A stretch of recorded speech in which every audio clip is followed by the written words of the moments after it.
เช็คดูซิใส่ความเสียบ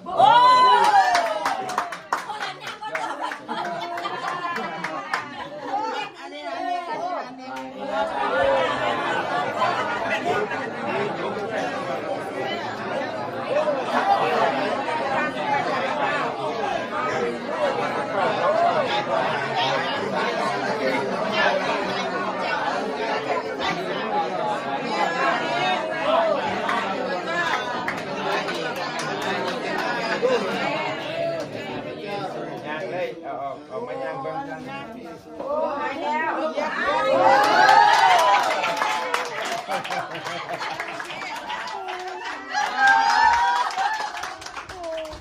ียดตรงเลย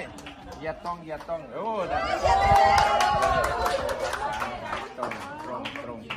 นะพี่เยซู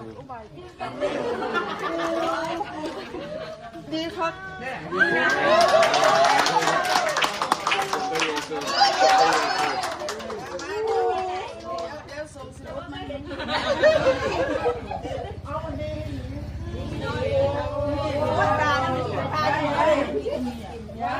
เหลือแต่ตายางเด้อตายางต้องฝึกเอาเดี๋ยวใครฝึกเพราะส่วนใหญ่เขาไปยืน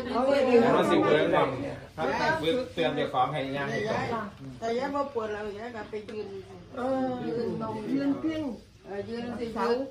ยืนทุกมือเลยแต่มันโป่งอีกย่างมัดเจ้าของไว้ยืนว่าอย่าง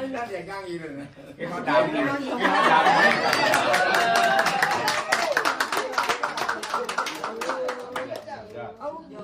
พระเยซูดีวะพระเยซูในนามพระเยซูอธิษฐานอีกครั้งนึง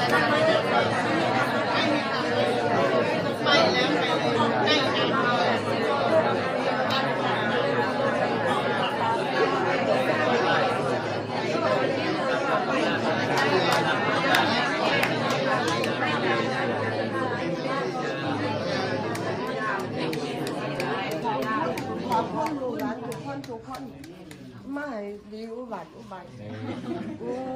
ยายบัดนี้